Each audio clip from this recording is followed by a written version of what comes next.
Olá, seja bem-vindo ao Observações. Você deve estar se perguntando por que deste programa ter este nome.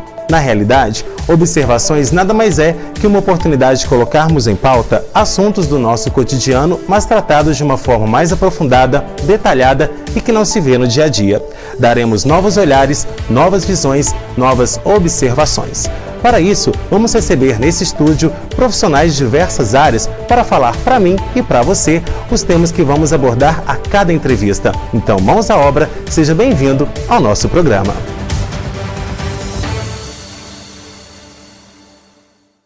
Neste programa, vamos tratar sobre um tema que ganhou repercussão nos últimos meses, mas abordado de uma forma muito rasa pela maioria da imprensa nacional. Estou falando das fake news, as notícias falsas. Como conhecemos aqui no Brasil, ganharam visibilidade ao favorecer a eleição de Donald Trump nos Estados Unidos em 2016. De lá para cá, as fake news não pararam de viralizar na rede e mecanismos foram e estão sendo desenvolvidos para barrar a proliferação desse tipo de notícia mentirosa. Sobre esse assunto, recebo hoje no Observações o jornalista Ricardo Elbert. Primeiramente, Ricardo, muito obrigado por você ter aceitado o convite de vir aqui aos nossos estúdios falar um pouco sobre esse tema que é tão pertinente. Olá, Henrique. Olá a todos. Eu que agradeço pela oportunidade. Ricardo, eu gostaria de começar o nosso bate-papo explicando para as pessoas que estão nos assistindo o que são as fake news. Pois é, hoje tá chique esse termo, né, que é em inglês, mas nada mais é do que a tradução livre para o português de notícias falsas. Notícias falsas, mentiras, existem desde que o mundo é mundo, né? Há algumas décadas a imprensa vivia vinculando algumas coisas, dossiês, principalmente em período eleitoral, que depois se mostravam como fake news, como notícias falsas, né? E esse termo se tornou mais popular e esse tipo de conteúdo, que é notícia com conteúdo mentiroso, falso, se tornou mais abrangente e por isso mais popular com o advento das tecnologias digitais. E Ricardo, quais são os reflexos de uma fake news numa sociedade? Nós vimos aí, recentemente, a eleição de Jair Bolsonaro, que teve até a denúncia da Folha de São Paulo com relação às fake news. Então, na sua opinião, quais são os reflexos das fake news em uma sociedade como a nossa? Pois é, esses reflexos eles são muito profundos, né, porque eles servem para nortear os rumos do país quando causam efeito em larga escala. Exemplo do que aconteceu no Brasil com o presidenciável Jair Bolsonaro, né, que foi eleito mesmo diante desse escândalo envolvendo notícias falsas que foram distribuídas em escala industrial pelas mídias digitais.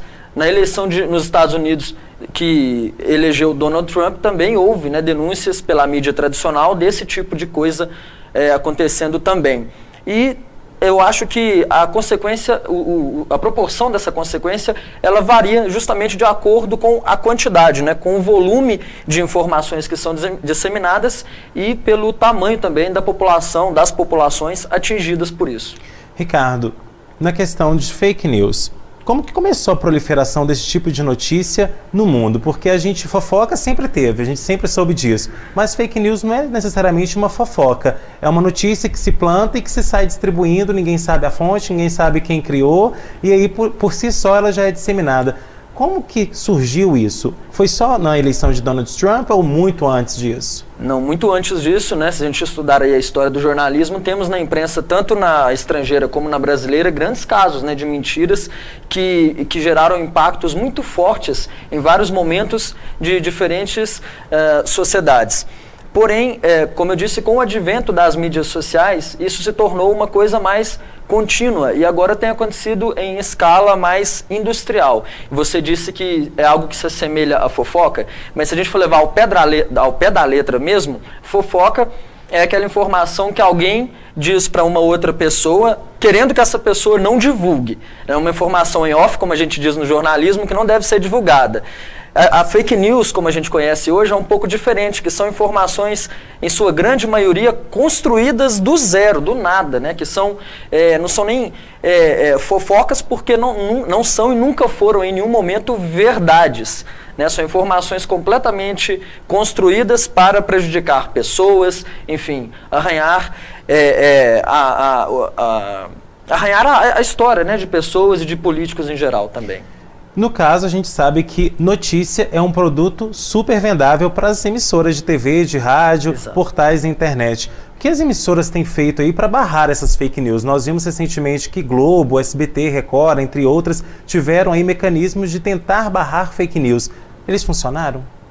A gente sabe que não, porque o resultado esteve aí nas urnas, né, nesse dia 28 de outubro, com a eleição do presidente, que foi acusado de disseminar em larga escala fake news. Eu acho que todos nós já recebemos, durante o período da campanha, alguma fake news contra outros candidatos, né, principalmente contra o candidato do PT, Fernando Haddad, e favorecendo o candidato do PSL, Jair Bolsonaro.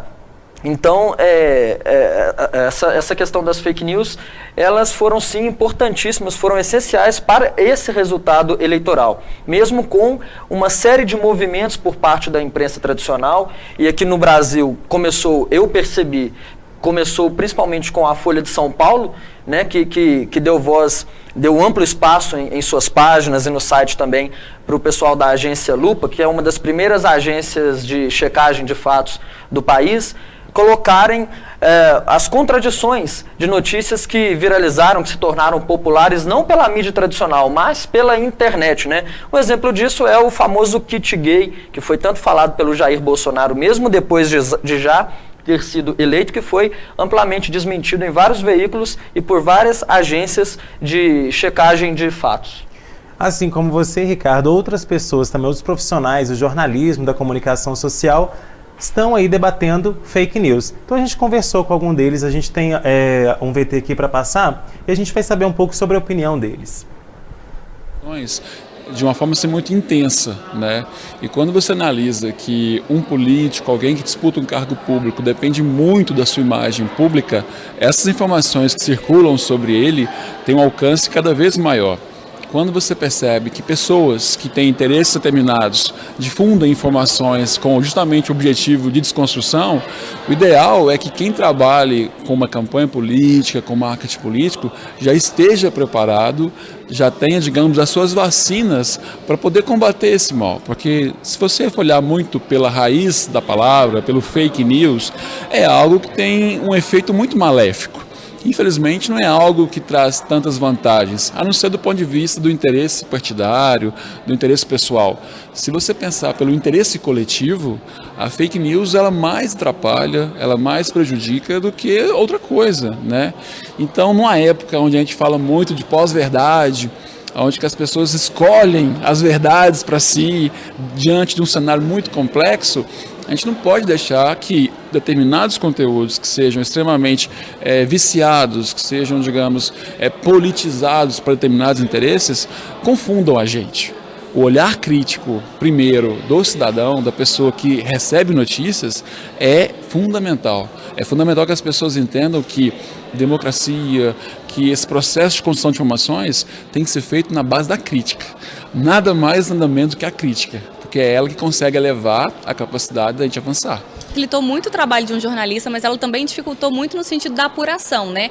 Tem muito veículo de comunicação que, às vezes, no calor da emoção, acaba dando uma notícia sem ter a devida apuração. Então, apurar, hoje em dia, com tanta informação e tanta tecnologia, talvez é até um pouco mais difícil, né, da gente poder segurar aquela informação. A orientação é sempre esperar, ter certeza da notícia, né? O furo de reportagem nem sempre é o mais importante se você não tem certeza dessa informação. Então, atrapalha muito sim. Uma notícia que é falsa, ela se propaga muito mais do que uma notícia verdadeira, porque normalmente as notícias falsas são notícias ruins e que preocupam a população.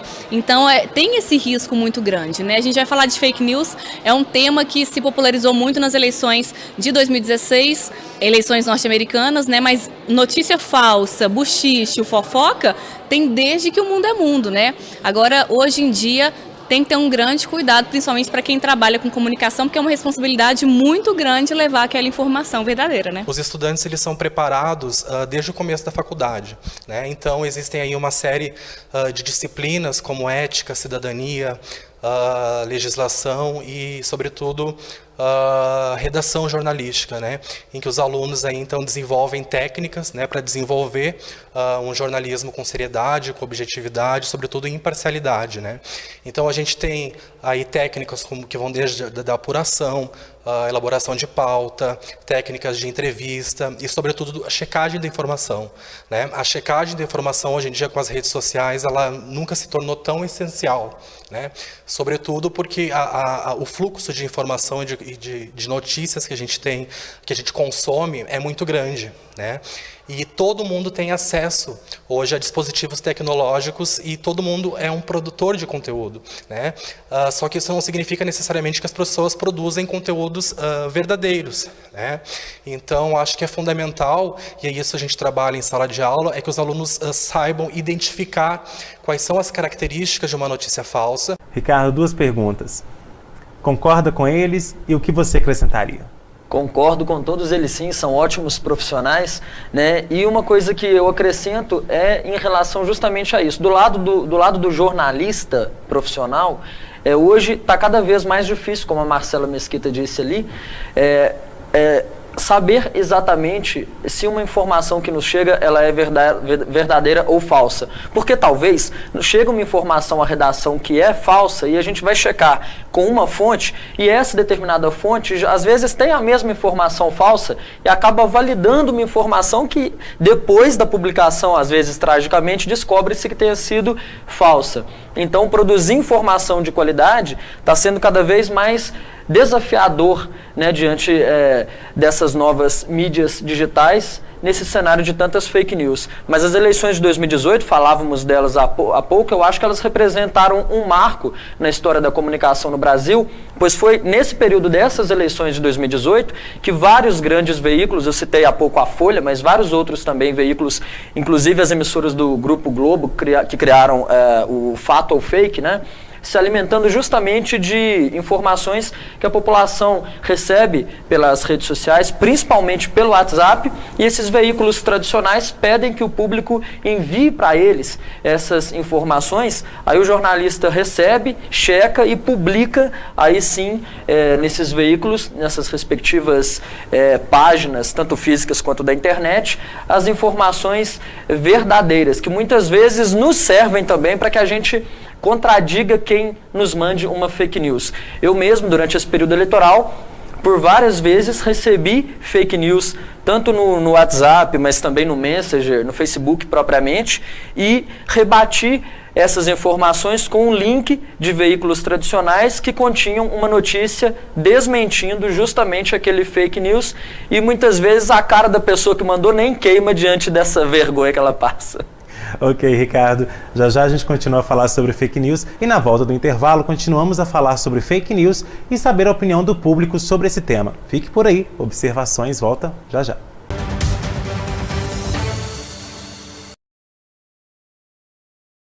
Ei, eu queria poder falar com você. Te falar desses últimos meses e como tudo tá melhor. Eu percebi que viver é incrível, mais do que eu imaginava.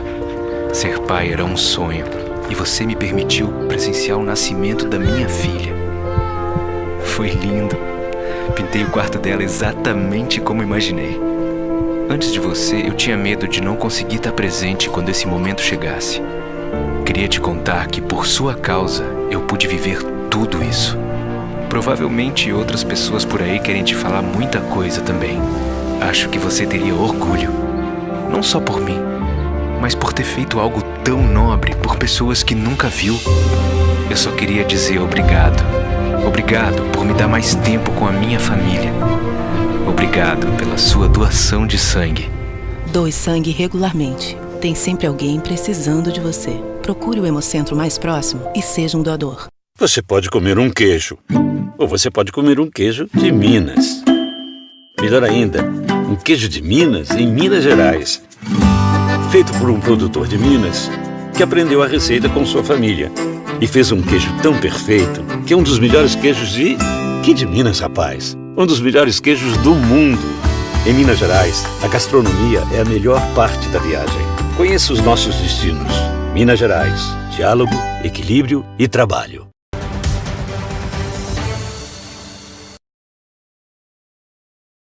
De volta com observações. Hoje nós recebemos em nossos estúdios o jornalista Ricardo Elbert, que veio falar sobre as fake news, também conhecidas como notícias falsas, que têm causado verdadeiro caos na política mundial e também em toda a sociedade. Então, Ricardo, no bloco anterior, nós falamos propriamente sobre os danos que as fake news causam. Agora eu queria saber de você o seguinte: quem recebe fake news? Como identificar que aquele conteúdo é fake news?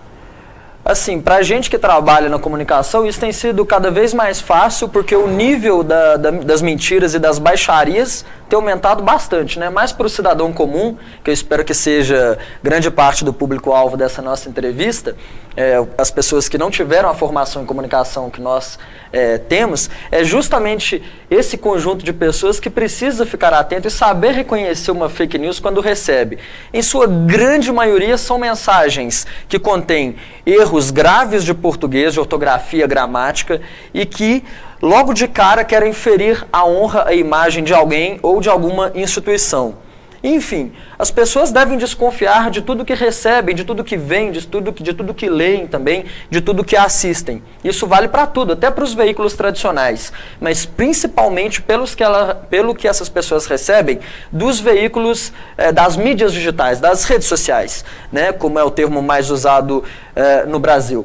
E é preciso também redobrar a atenção com veículos que queiram se parecer com veículos tradicionais, né? Às vezes alguém cria um site que coloca um nome parecido com algum outro site grande, famoso da mídia tradicional, e aí o leitor mais leigo recebe aquele conteúdo e acaba acreditando que se trata assim de uma informação verdadeira, honesta, e acaba compartilhando isso com familiares, com os grupos de amigos, acreditando estar fazendo um bom papel, né? Estar fazendo algo positivo ao entregar essa informação, quando na verdade está contribuindo para a disseminação de notícias falsas. As pessoas comuns, né, que, como você disse, não têm a nossa formação, parece que elas não estão dando tanta credibilidade às mídias já tradicionais, como TV, rádio, internet, aliás, né? Exato. Nos portais oficiais. Então, como combater isso? Porque parece que tudo que se fala, o WhatsApp, ou o Instagram, ou o Facebook, tem mais razão do que uma pesquisa, do que uma equipe que foi atrás, que apurou. Como resolver isso? Pois é, Henrique. Nos Estados Unidos, recentemente houve uma pesquisa, inclusive que eu acho que o resultado dela se enquadra muito com o que acontece no Brasil, que mostrou que depois de fazer, perguntar para consumidores de notícias digitais nos Estados Unidos, ficou comprovado que 70% das notícias, aliás, que as notícias falsas, as fake news, têm 70% a mais de compartilhamentos. Sabe, se for comparar, observar tudo que foi compartilhado na mídia, perguntar para os cidadãos o que eles compartilham mais, essas informações que eles recebem em grupos de família, grupos de amigos, ou recebem diretamente nas suas redes sociais, elas colocam mais confiabilidade nisso, porque recebem de pessoas próximas, aí já dão aquela credibilidade que não é certo de dar, né? Porque ninguém tem tanta certeza assim de que aquela pessoa próxima vai estar teve a apuração devida daquela informação, na maioria dos casos não, né? Então a forma mais correta e o que mais a gente pode fazer é justamente conscientizar o leitor. E essas fake news, essas notícias falsas, como eu disse, contribuíram muito para o resultado das eleições deste ano, mas eu acredito que a longo prazo, daqui a algumas décadas, o leitor, de um modo geral, e o telespectador também, o consumidor de informações de um modo geral, até porque as crianças de hoje serão os adultos das próximas décadas, já terão um senso de percepção mais afiado para perceber e para logo descartar essas informações falsas. Aí acredito eu que em algumas décadas, pelo menos, o impacto disso na sociedade será bem menor do que esse choque inicial está fazendo ser agora. Você acha que a escola, como a função primordial dela, que é ensinar, deve abordar esse assunto também no dia a dia, até mesmo para as crianças, que hoje em dia, crianças de 8 anos já têm um celular, um smartphone, um tablet na mão. Deve identificar e saber se esquivar desse conteúdo? Justamente, a escola precisa ser, sim, uma forma de educar as crianças e formar novos cidadãos mais conscientes do papel social deles, né? A escola já contribui para uma formação mais crítica, mais aguçada dos alunos a partir do olhar, das observações da mídia tradicional. Mas, mais do que nunca, precisa constar na grade curricular das escolas, da educação básica principalmente, né? Disciplinas que orientem as crianças, que tornem elas menos vulneráveis às notícias falsas. Ricardo, então nós fomos às ruas saber a informação, saber se as pessoas sabem realmente o que são as fake news. Vamos ver.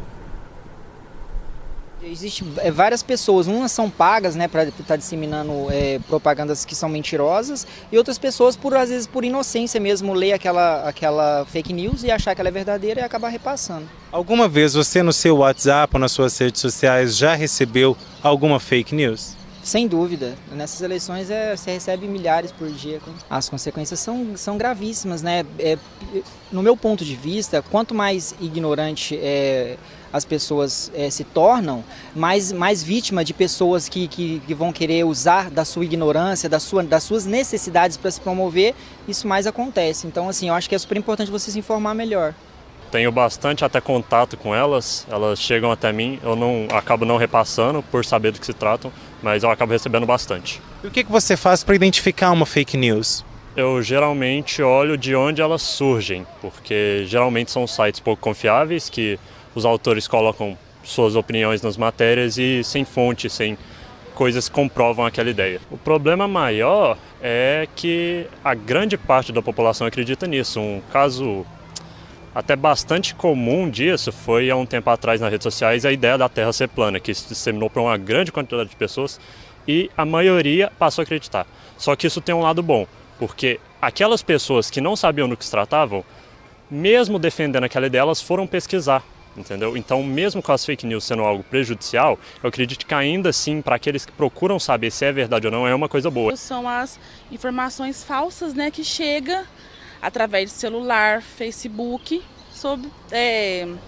nas redes sociais. Olha, eu não lembro quais são as fake news, mas eu já cheguei a compartilhar porque eu não sabia que era fake news. Depois de ter compartilhado, eu vi que era fake news.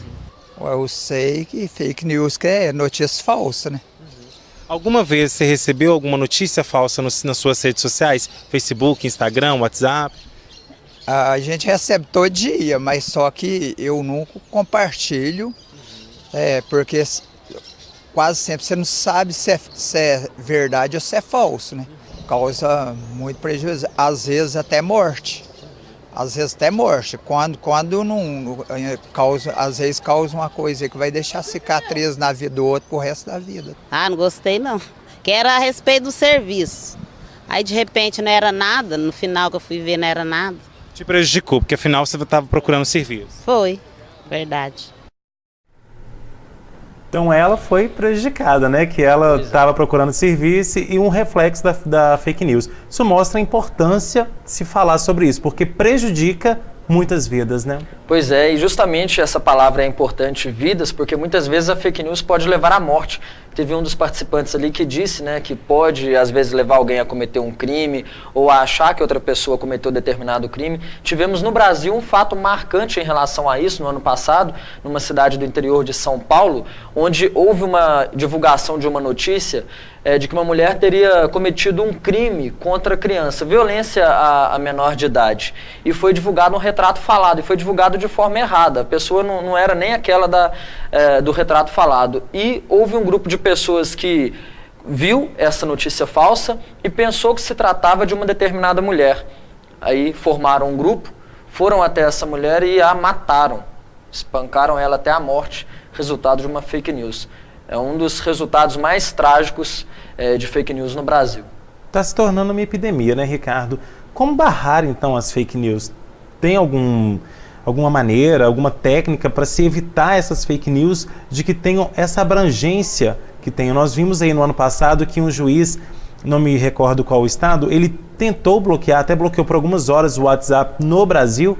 Seria essa a saída? Censurar as pessoas de ter a rede social? De forma alguma. Seria o mesmo que, de repente, alguém começar a enviar informações falsas ou então produtos proibidos de serem enviados pelo correio e aí a empresa Correio ser proibida de funcionar. Ela é só a ponte que faz a entrega da informação. A responsabilidade sempre precisa ser de quem enviou a informação, né? Agora, como hoje todos os cidadãos são emissores de informações, todos são produtores e divulgadores, né, de conteúdo, como eu disse lá no começo, é preciso que cada cidadão tenha consciência. E como fazer isso? Ao receber uma informação, um link suspeito, antes de sair distribuindo, e principalmente se tiver escrito lá no final, compartilhe para chegar ao número máximo de pessoas, pode ver que isso já é sintoma de fake news. Entra no Google antes, joga essa informação lá, verifica, checa, joga o nome da pessoa. Se for uma acusação, joga o nome da pessoa, procura saber se existe reportagem em veículos consolidados para validar essa informação antes, porque pode, como eu disse, em larga escala contribuir para estragar reputações e, como a gente viu também nesse trágico exemplo que eu citei, até acabar com vidas, né? Ricardo, tem a questão também da propagação das fake news. O que se dá essa propagação?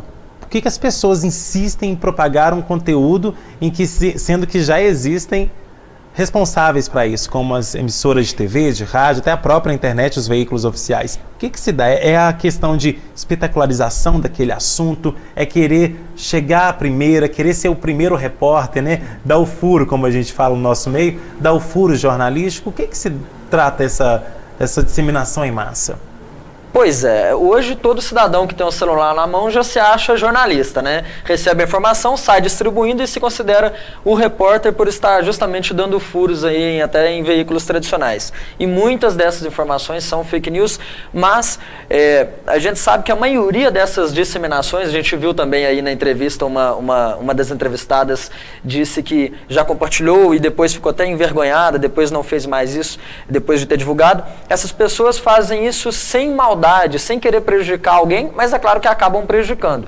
Eu acho que a Polícia Federal, no caso do Brasil, e as polícias internacionais também nos outros países, precisam, ao longo das próximas décadas, reforçar os mecanismos de detecção de quem que começa a produzir, de onde surge essas notícias, né? Porque muitas vezes essas notícias começam em sites que foram criados na internet justamente com fins determinados para servir a determinadas ideologias, né, determinados objetivos políticos ou econômicos ou ideológicos. Então, é preciso que essas forças de segurança, as polícias, né, esses investigadores cheguem à raiz do problema e punam, né, de acordo com a lei, e no caso do Brasil, as leis para crimes digitais, crimes cibernéticos, ainda são muito capengas. É preciso que nos próximos anos se desenvolvam políticas públicas especializadas, né, trazendo para o diálogo, para a elaboração dessas leis, pessoas especialistas em checagem de fatos, para que tenhamos nos próximos anos leis mais duras e que saibam identificar o problema na raiz e não que punam o cidadão comum que compartilha fake news por inocência, né, por pouca maldade mesmo sobre isso. Ricardo, a gente está com tempo escasso. Para finalizar, na sua opinião, qual será o futuro de uma sociedade que acredita em fake news?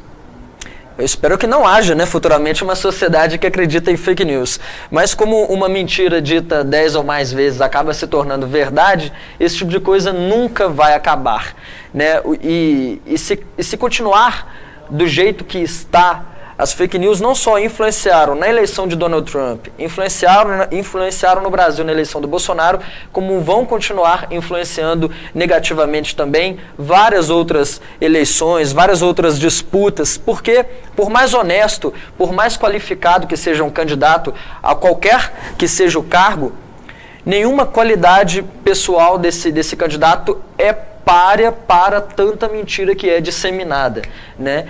E eu espero que nos próximos anos, no futuro, as sociedades, não só o Brasil, o mundo em geral, saiba controlar a disseminação dessas notícias falsas e, claro, que as pessoas, que a população em geral, tenha mais consciência, tenha sido melhor educada para desconfiar, para identificar, desconfiar e não viralizar essas mentiras pela internet. Ok, Ricardo, quero te agradecer mais uma vez a sua disponibilidade por ter vindo aqui e foi um bate-papo muito proveitoso, espero que tenha contribuído aí com o nosso público. Foi sim, Henrique, muito obrigado a você e a todos que nos assistiram também até aqui, foi um prazer. Bom, pessoal, esse foi o Observações. Nele você soube mais informações sobre as fake news e o que pode ser feito contra elas. E desde já eu faço um convite para você, em breve falaremos sobre outro tema bem atual de nosso dia a dia. Por isso, não perca o próximo programa. Muito obrigado para você que assistiu nossa entrevista do começo ao fim e até o próximo Observações, abordagens diferentes sobre novos pontos de vista. Tchau!